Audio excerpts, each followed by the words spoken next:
Nomination দাখিল করার লাগাইছি, ব্যাংক গাড়ি নিয়ে আইছি। এটা হলো গরিবের গাড়ি, কারণ দুনিয়ার সব মানুষ গরিব, একমাত্র আল্লাহ রাব্বুল আলামিন ছাড়া দুনিয়ার কেউ ধনী না। আমার কয় ভাই, আপনি ব্যাংক গাড়িতে কেন এই নমিনেশন দাখিল করলেন?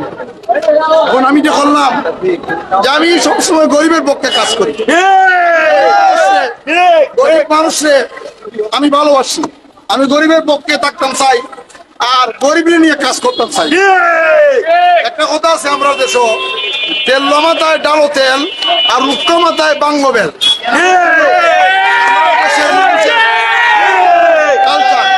আমরা দেশের মানুষ তেল মাথায় তেল দেয়, যে বেটার গড় ভাক্কা আছে এ কিন্তু বয়স্ক ভাতা পায়, এ বিধবা ভাতা পায়।